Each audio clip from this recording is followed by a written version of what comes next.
All right, hello, Conversation 1 students. This was not expected, but before I explain what happened today, let me just say the weather has been gorgeous the last few days. I hope you are healthy and happy and that you're enjoying spring weather.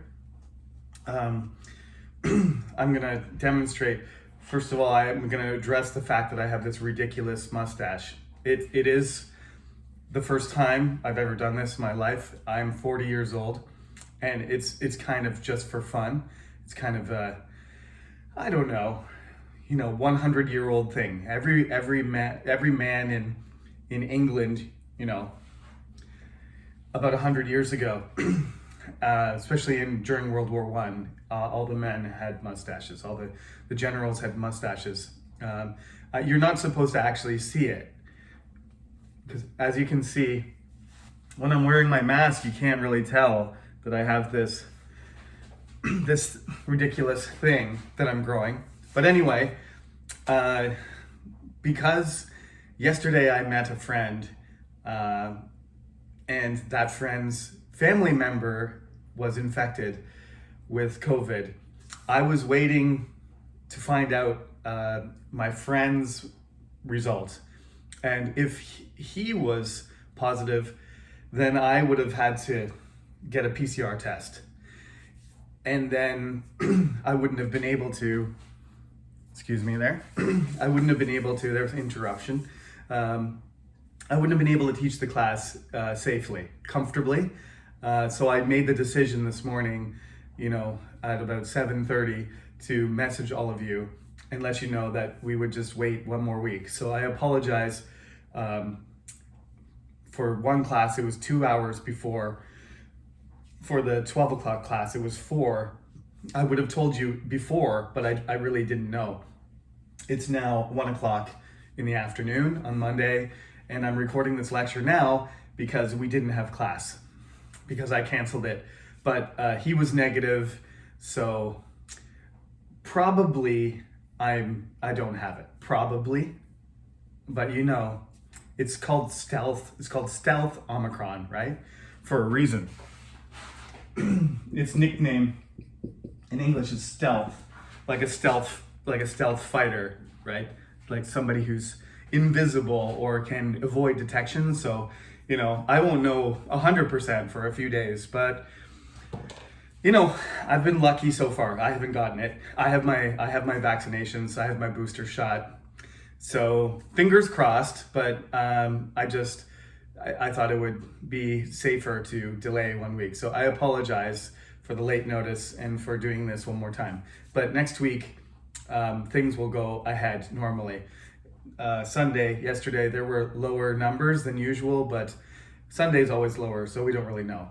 Okay, so the routine. I'm gonna introduce a topic to you. This is chapter 4 and week 5. I changed the title to nature. In the textbook, it says wildlife. So in the textbook, it's going to focus on animals. You have your wild animals and you have your domestic animals, right? So domestic animals are animals that live with humans that we've domesticated so that they can live with us. That includes farm animals too. So cats and dogs are our pets, right? They're just for sort of comfort for the most part these days, although some people still do hunting with dogs and use dogs as guards and stuff like that. Some dogs do work. There's police dogs, for example. Those are domesticated animals, so you can control them and you can live with them. Wild animals you can't. Sometimes you see these videos on YouTube, for example, where somebody has is living with an alligator or a tiger or something like that, and they think that they've domesticated that animal. They're living together, but they really haven't. They haven't really. The animals basically have to evolve, right? And dogs, we domesticated dogs, for example. The first animal we domesticated was a dog, and that was something like 12,000 years ago, right? So you've got these animals now that for thousands of years they've lived with human beings. So they've literally evolved in certain ways.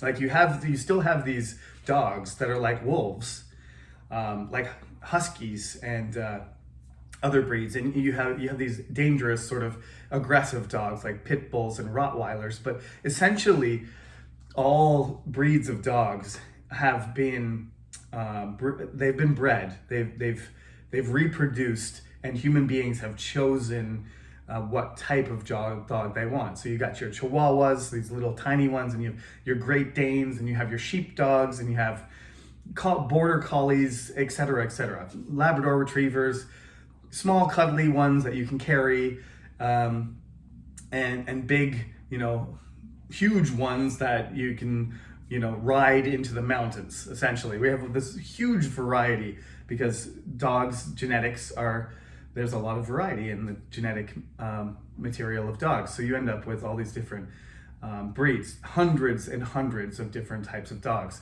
and you get dogs that are literally, a toy poodle can fit in your hand, and then a Great Dane is bigger than a human being, like the size of a small horse. That's domesticated animals.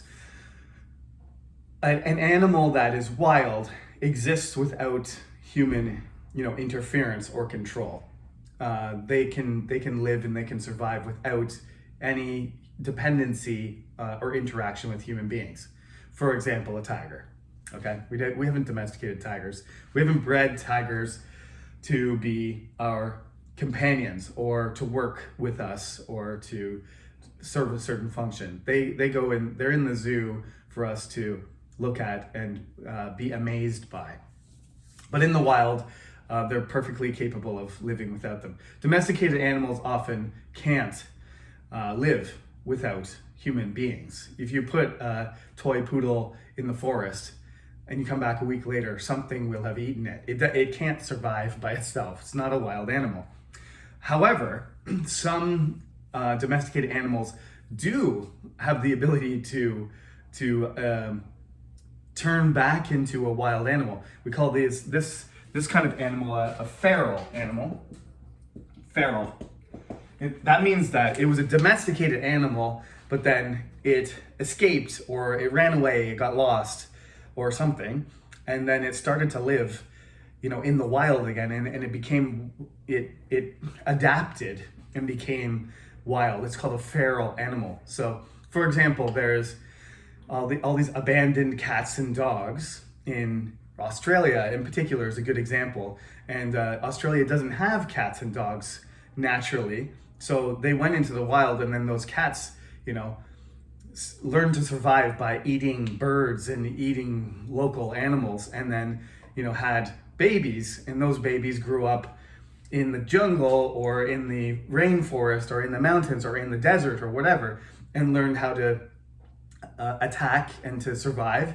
And then several generations later, you've got an animal that has become wild again. And that's what a feral animal is. That it looks like it was a pet, and then but its behavior is crazy like a wild animal. So they're dangerous, although they look kind of like they could be pets, but they're not. And there's lots of wild animals that look cute and cuddly too. Like, for example, going back to Australia, you have a koala. A koala just looks like you can hug it, but you can't. It's got claws that can literally rip your stomach open, and your guts can fall out. So wild animals, domesticated animals, sometimes they appear to look more dangerous or less dangerous than they are. But when you approach them, you have to be careful. That's essentially what's the main topic of the textbook. But I want to talk about some other things too. So of course, wildlife is very important. Wildlife is very important because there's something called an ecosystem, which the ecosystem involves all parts of the environment interacting, right? You probably heard eco this, eco that. Those terms, like, and in Korean, usually Koreans say echo, but it's not echo. This is echo. Echo is hello, hello, hello, but it's not. The pronunciation is eco, as in ecology. okay? But you probably heard this expression before, all over the place. Eco-friendly. An eco-friendly bag. Okay, maybe it's a recycled bag. Maybe it's made from, instead of being made from a material that doesn't break down, it's made from a material that breaks down easily, right? Like, so it's made of hemp. It's made from a plant that you can make it into rope, you can make it into paper, you can make it into a bag. If that bag ends up in the garbage or it ends up in the forest, it's not gonna sit there for 100 years. It's gonna break down naturally. In 10 years or something, it'll turn into dust, it'll turn into dirt. The animals and bacteria will break it down. That's what essentially eco-friendly products are supposed to do. It's not supposed to damage the environment. It's supposed to be able to, feed back into this loop. We call it a loop. It's a circle that the ecosystem has, And there's all sorts of parts to it. Water is part of it, clouds and rain, trees, other kinds of plants, animals, they all interact, right? I'm gonna post a video, an extra video for you to watch. Please watch it. It's called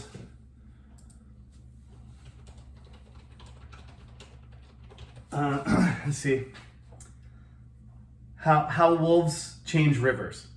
How wolves change rivers. Okay, and it's a kind of documentary style video. It's only 5 minutes long, and I was going to show it to you in class, but of course we didn't have in-person class today, so I need you to watch this video too. I'm going to link it as a second video. So there's going to be this lecture, and this week a unique thing will happen. I will link another video, because when we go in class, I'll turn on the computer and I'll show you some stuff sometimes. Literally what happens is there's no wolves in Yellowstone National Park. And the shape of the river and the wildlife starts to die. It starts to become less healthy. That's the best word. That's the best way to explain it.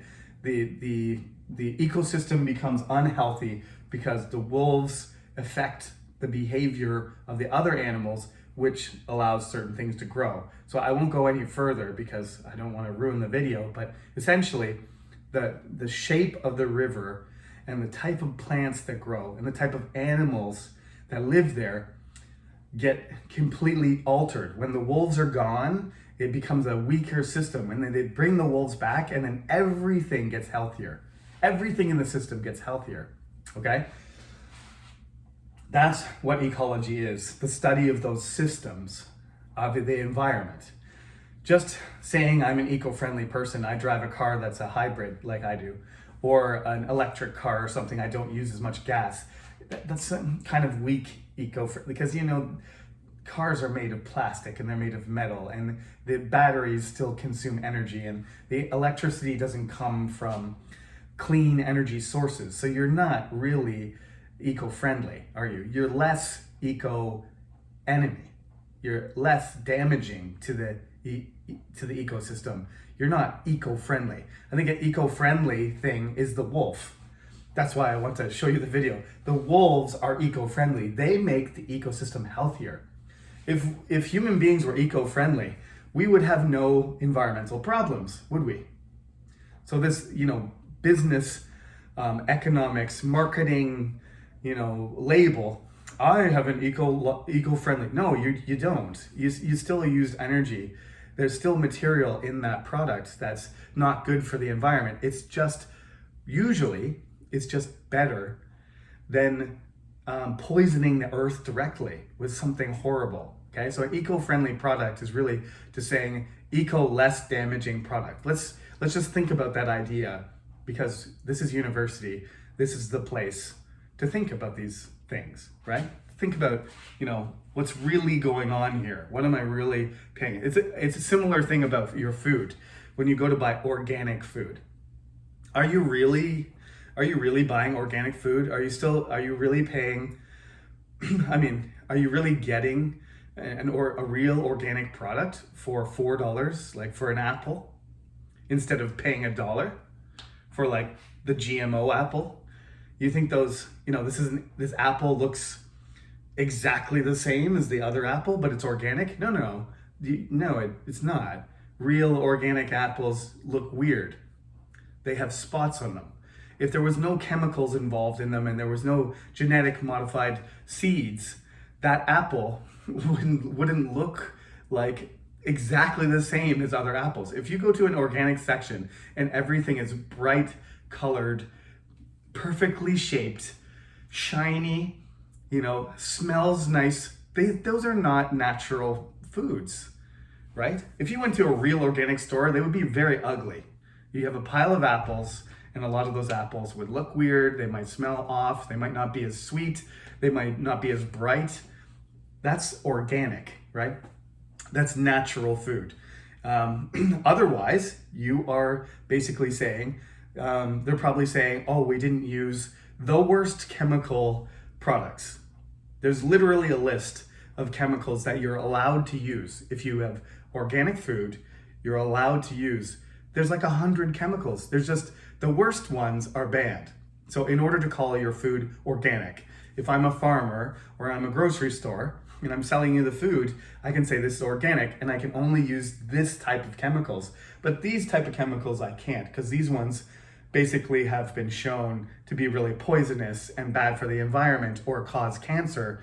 So you only have these sort of less dangerous chemicals that you're using, but very rarely does anybody actually grow products that are natural seeds in, with no pesticide and no chemicals whatsoever. That really would be what organic is, but it's not. Okay? Anyway, I'm getting off topic. So let's return to the nature thing. I have a quote up here, one of my favorite quotes of all time. Gwyneth Paltrow, she's a famous actress. You might know her, young people, from Iron Man, because she plays, what's her name, Penny? Might have to look this up really quick.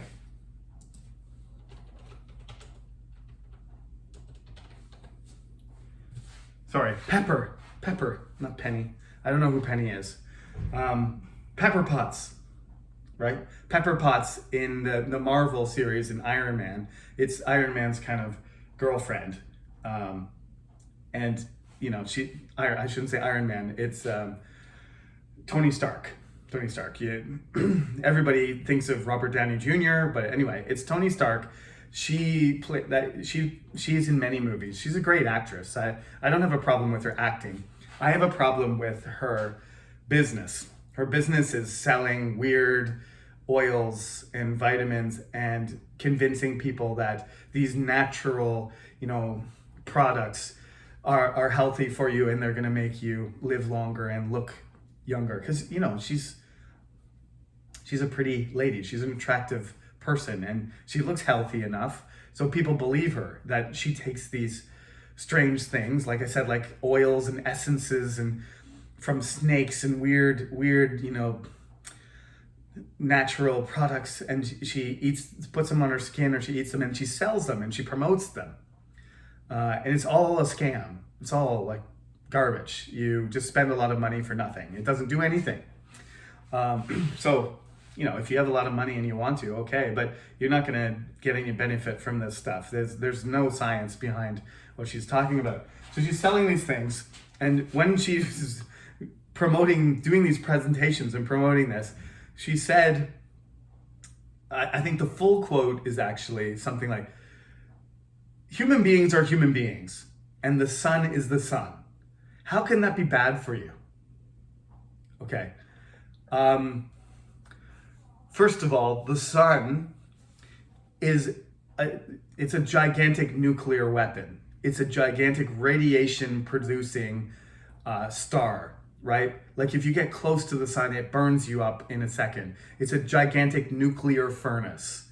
It produces radiation. The only reason that we are not vaporized right now, that we haven't been assaulted by radiation and magnetic waves, is because the Earth has a magnetic field. And the Earth has an ozone layer, which protects us from the sun, Gwyneth. And so we don't die. This is a special thing. Some scientists even think maybe that there's, some people believe there's life on other planets, but you don't see an ozone layer and a magnetic field. We don't know that any other planet in the universe has these things. If you don't have that, we just get blasted into outer space. We just get destroyed. It's like getting hit by atomic bombs every second. Our atmosphere protects us from the sun's energy. And then we're able to absorb that energy because the radiation is filtered out and the magnetic waves are deflected into space harmlessly. Plants and animals are able to use that energy to grow. So the sun is the sun is necessary for life, but it doesn't mean that the sun's the sun. So the sun, how can the sun hurt you? Has she ever just sat outside all day with no sunscreen on? She has white skin and reddish brown hair. She would get skin cancer, sooner or later. Her skin would burn right off. She wouldn't be able to take a shower ever because her skin would still be tender. There would be nothing left of her. How can the sun be bad for you? Easily. Are natural things bad for you? Yes, they are. This is what the next part of the quote is. I don't think anything natural is bad for you. Well, Gwyneth, have you ever met a tiger? Have you ever jumped and swam in an ocean full of sharks? Like, come on. This is a ridiculous thing to say. Of course, nature, tornadoes, hurricanes, the list is endless. I don't know how to express to you how much this quotation bothered me when I heard it, because some people are actually paying her money and listening to her and saying, yes, nature is always good. No, it's not. We just think that because, human beings have damaged our natural environment. So, you think the opposite of human beings damaging things is healthy things coming from nature. But we all know that that's not the way things work. It's much more complicated. It's not a black and white situation. Not everything human beings do is bad for nature, and not everything nature does for us is good. Okay, enough of that nonsense. So think carefully. This is a lesson in critical thinking, right? I want you to answer this topic about your opinion about nature. If you want to talk about it this way, you can. If you want to talk about animals, as in the book, you can do that too. It's your choice. I'm actually making the topic bigger, making the options wider for you, so you can talk about what you're interested in. Not everybody wants to talk about animals because they don't care. I'm saying you have to watch the Wolf Changes Rivers video because you should care. Because everybody likes to breathe air and everybody likes to have an environment that doesn't kill us. So we need trees and we need ecosystems, we need rivers, we need clean water to live. So it doesn't matter if you love pandas or tigers or not. You still have to respect the earth and the role that wildlife has, okay? So talk about it whatever you want. But if you love a particular animal for a certain reason, you can explain that too, right? You can talk about how pandas are the national symbol of China, and that the Chinese use pandas as sort of a diplomatic, relationship, like a sort of special gift. If you have a good relationship with China, they will give you some pandas for your zoo. Canada has some pandas. China gave them to us because Canada and China were being friendly at the time. So it was a sign of diplomatic friendship that we got some pandas. And any country in the world who has pandas got them from China. It's a sign that China is trying to have a positive relationship with your country. They show their interest and their support for your country by sharing their special symbolic animal. That's something that countries do, especially China uses that to their advantage. And of course, I mean, when you go to the zoo, you want to see the elephants, you want to see the lions. If the zoo has pandas, you gotta see the pandas. They're so interesting. They're just like big, gigantic teddy bears. They're so cute. And again, though, if you saw a panda in the wild and you tried to go and hug it, it would rip your face off. But they're just amazing animals. And they have a baby like once every 10 years, and they eat bamboo for like 18. It's a very interesting animal. If you want to talk about something, a particular animal that's really interesting, that's fine. Also, they talk about endangerment, right? And endangered animals, and there's 6 levels of endangered species. I will hold on a second. Right. So basically, there's 6 levels. The first one is there's no problem. Least concern. Animals not in danger at all. So then you go to level 1. Near threatened. Level 2, vulnerable. Level 3, endangered. That's when people start, trying to raise money and trying to protect them. And, some animals get hunted for certain reasons because of their fur or because of their teeth or because of some sort of organ that is used in traditional medicine or something like that. Ivory from horns and tusks. The rhinoceros and elephants have thousands and thousands of them have been killed by various people for their ivory, right? For their tusks and their horns. Pianos used to be made from elephant, tusks, from the tusks of dead elephants. And there's an expression, tickle the ivories. Tickle the ivories is play the piano, because all pianos used to use elephant tusk for their keys, for the white keys, which is a very sad thing. In this case, I have to say that it was a good thing that we came up with plastic products to substitute for animal products, because that's pretty terrible. That to make music, we killed these great animals in Africa and India, especially Africa. So you got endangered is level 3, and then you got critically endangered, level 4, and extinct in the wild is level 5, which means they're only in zoos. They're gone. The only way they can survive is if those animals in the zoo have babies and they reproduce domestic in the controlled human environment. And then, of course, the last level, like level 7 or level 6, whatever, depending on how you're counting, they're dead. They're all extinct, right?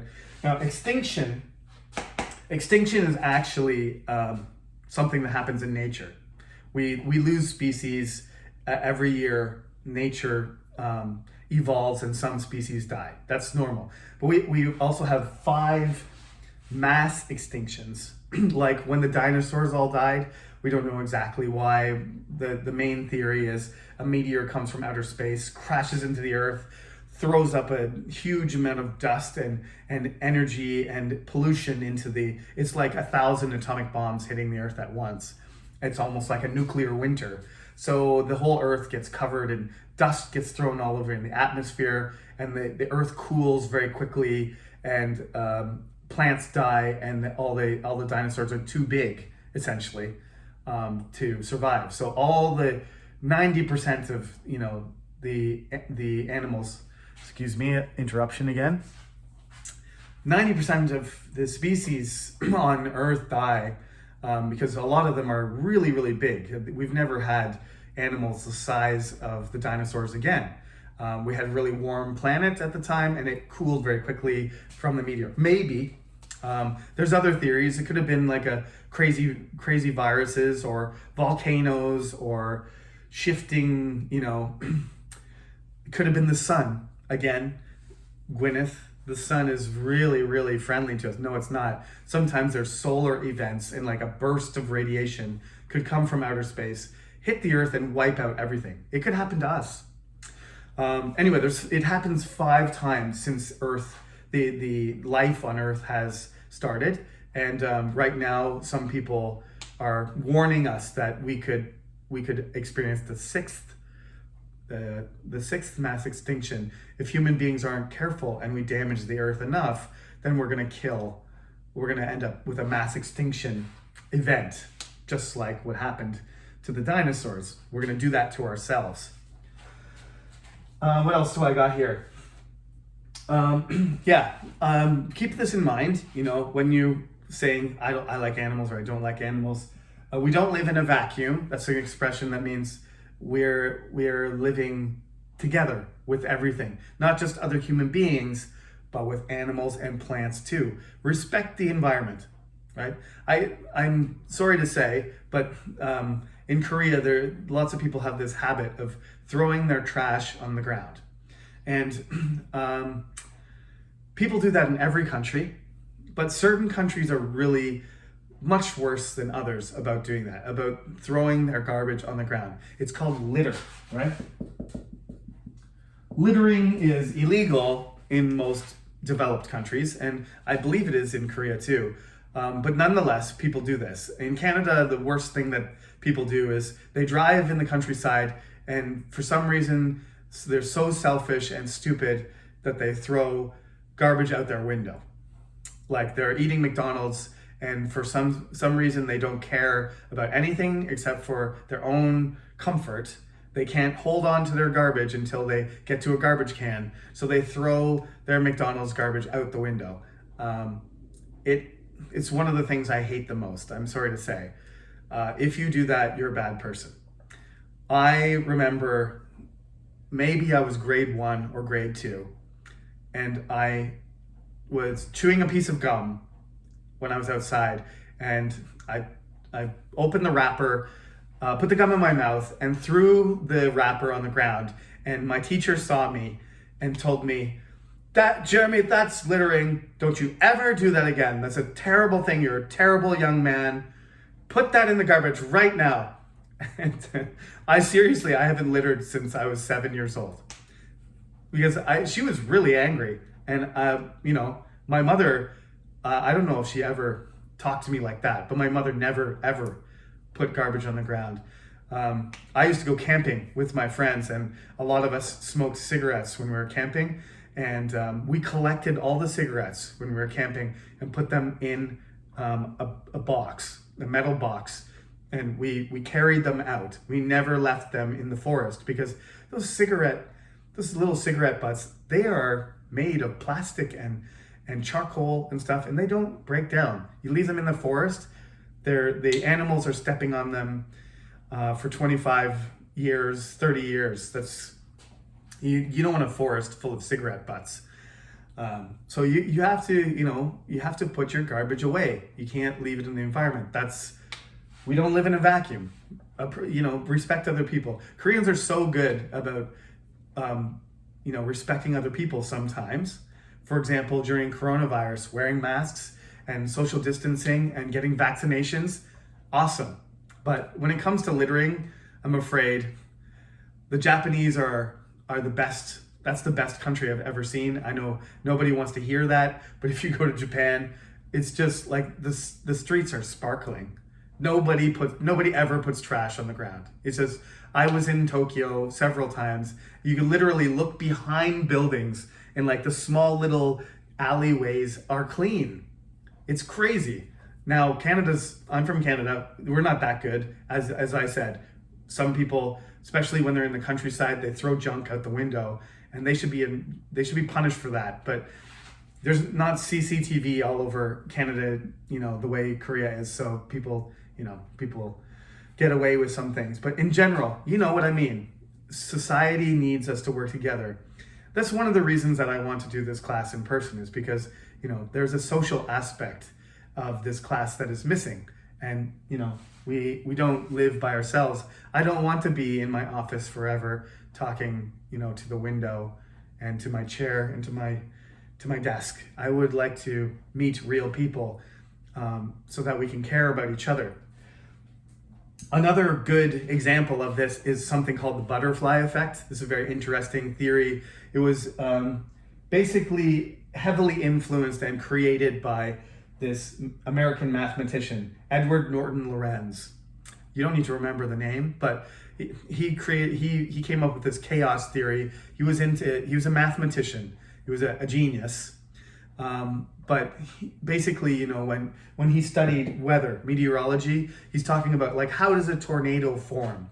It's such a complicated thing that very small things contribute to this atmospheric event where everything starts spinning, and then there's a natural disaster, and you're trying to calculate and predict this. It's very, very complicated. And now even with these like supercomputers that have these simulations and advanced computer models, we still have difficulty, getting accurate weather predictions because it's so complicated.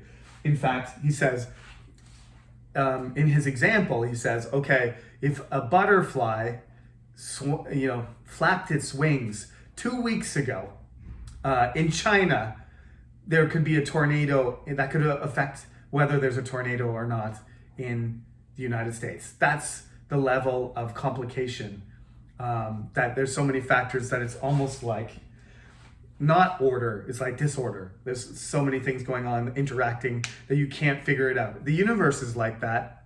And, at some point we may be able to figure out all these tiny little factors, but from his point of view, from a mathematics point of view, it's so complicated that you need to like come up with a formula that takes into account all the randomness of the weather. Yeah, did I miss something? There's a really easy grammar. I didn't even bother talking about the grammar, takeaway this time, because it's really like can or can't, it's positive or negative. It's something that you did when you were really young. So there's, the ability to do something or not, right? Sharks can't fly, that kind of thing. Turkeys can't swim. So whatever. Can't. Ability to, ability not to be, the not having the ability to do something or having the ability to do it. You just say can or can't. That's it. Next week, let's have our class in person, as long as everything goes well. Just a side note, or an important thing to consider or remember, my in-person classes that I've done so far, the Conversation 3 and Conversation 2 have already had their classes in person. If you are exposed to COVID or directly exposed, not like, oh, you think you're not feeling well, but if somebody in your family has it, or you test positive, just send me an email.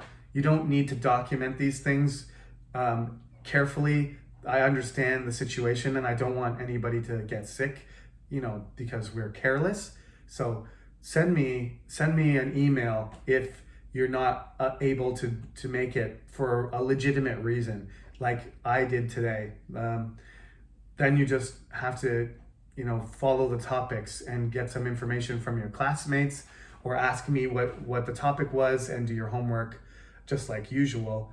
Otherwise, you should stay away from the class if you think you've been infected, okay? I understand that. So just explain the situation and everything will be fine. And that's all for today. So have a good week, stay safe, and I'll see you next Monday. Probably. Okay, thanks. Have a good day.